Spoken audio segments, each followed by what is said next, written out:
बालक उपमन्यु को दूध के लिए दुखी देख माता का उसे शिव की आराधना के लिए प्रेरित करना तथा उपमन्यु की तीव्र तपस्या। ऋषियों ने पूछा, प्रभु, धौम्य के बड़े भाई उपमन्यु जब छोटे बालक थे तब उन्होंने दूध के लिए तपस्या की थी और भगवान शिव ने प्रसन्न होकर उन्हें क्षीर सागर प्रदान किया था। परंतु शैशवावस्था में उन्हें शिव शास्त्र के प्रवचन की शक्ति कैसे प्राप्त हुई अथवा वे कैसे शिव के सत्य स्वरूप रूप को जानकर तपस्या में निरत हुए।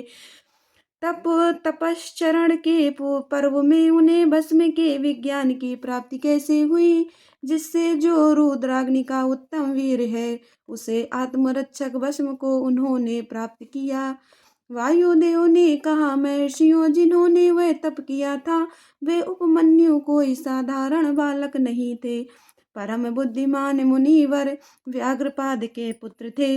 उन्हें जन्मांतर में ही सिद्धि प्राप्त हो चुकी थी, परंतु किसी कारणवश वे अपने पद से च्युत हो गए, योग भ्रष्ट हो गए अतः भाग्यवश जन्म लेकर वे मुनि कुमार हुए। एक समय की बात है, अपने मामा के आश्रम में उन्हें पीने के लिए बहुत थोड़ा दूध मिला।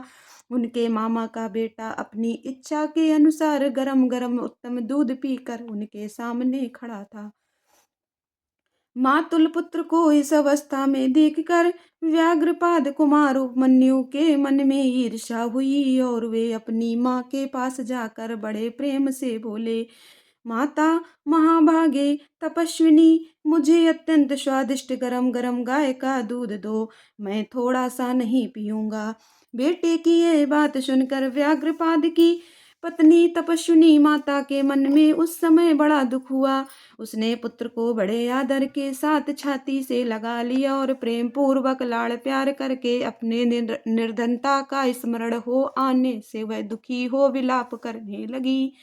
महातेजस्वी बालक उपमन्यु बारंबार दूध को याद करके रोते हुए माता से कहने लगे, माँ, दूध दो, दूध दो। बालक के उस हट को जानकर उस तपस्विनी ब्राह्मण पत्नी ने उसके हट के निवारण के लिए एक सुंदर उपाय किया। उसने स्वयं उच्च वृत्ति से कुछ बीजों का संग्रह किया था। उन बीजों को देखकर उसने तत्काल उठा लिया और पीसकर पानी में घोल दिया। फिर मीठी वाणी में बोली, आओ आओ मेरे लाल। यूं कहकर बालक को शांत करके हृदय से लगा लिया और दुख से पीड़ित हो उसने कृत्रिम दूध उसके हाथ में दे दिया। माता के दिए हुए उस बनावटी दूध को पीकर बालक अत्यंत व्याकुल हो उठा और बोला, माँ, यह दूध नहीं है। तब वह बहुत दुखी हो गई और बेटे का मस्तक सूंघ कर अपने दोनों हाथों से उसके कमल सदृश नेत्रों को पोंछती हुई बोली, बेटा, अपने पास सभी वस्तुओं का अभाव होने के कारण दरिद्रतावश मुझे अभागिनी ने पीसे हुए बीज को पानी में घोल कर यह तुम्हें मिथ्या दूध दिया था। तुम दूध नहीं तुम्हें दूध तुम दूध नहीं दिया, ऐसा कहकर रोते हुए मुझे बारंबार दुखी करते हो, किंतु भगवान शिव की कृपा के बिना तुम्हारे लिए कहीं दूध नहीं है।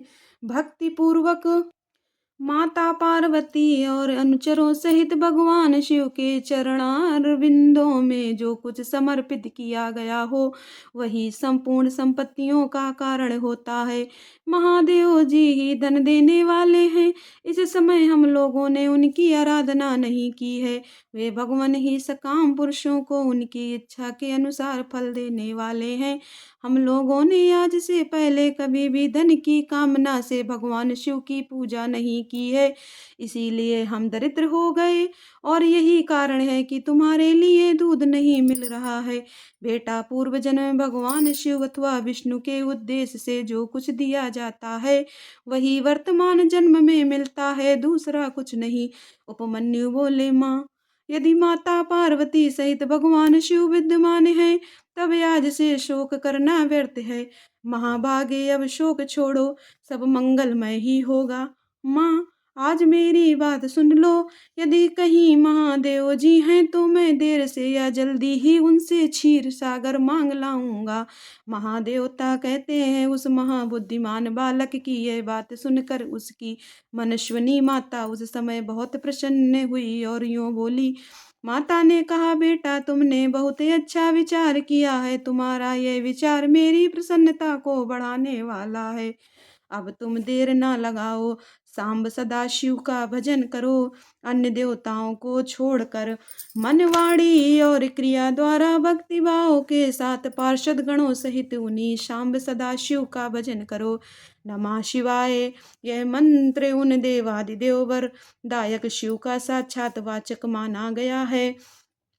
प्रणव सहित जो दूसरे 7 करोड़ महामंत्र हैं वे सब इसी में लीन होते हैं और फिर इसी से प्रकट होते हैं।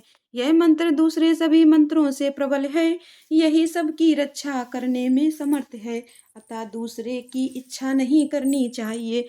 इसलिए तुम दूसरे मंत्रों को त्याग कर केवल पंचाक्षर के जप में लग जाओ। इस मंत्र के जिह्वा पर आते ही यहाँ कुछ भी दुर्लभ नहीं रह जाता है। यह उत्तम भस्म जिसे मैंने तुम्हारे पिताजी से ही प्राप्त किया है, यह विरजा होम की अग्नि से सिद्ध हुआ है, अतः बड़ी से बड़ी आपत्तियों का निवारण करने वाला है। मैंने तुम्हें जो पंचाक्षर मंत्र बताया है उसको मेरी आज्ञा से ग्रहण करो, इसके जप से ही शीघ्र तुम्हारी रक्षा होगी। वायु देवता कहते हैं, इस प्रकार आज्ञा देकर और तुम्हारा कल्याण हो। ऐसा कहकर माता ने पुत्र को विदा किया। मुनि उपमन्यु ने उस आज्ञा को शिरोधार्य करके ही उसके चरणों में प्रणाम किया और तपस्या के लिए जाने की तैयारी की। उस समय माता ने आशीर्वाद देते हुए कहा, सब देवता तुम्हारा मंगल करें। माता की आज्ञा पाकर उस बालक ने दुष्कर तपस्या आरंभ की। हिमालय पर्वत के एक शिखर पर जाकर उपमन्यु एकाग्रचित्त हो केवल वायु पीकर रहने लगे। उन्होंने 8 ईंटों का एक मंदिर बनाकर उसमें मिट्टी के शिवलिंग की स्थापना की।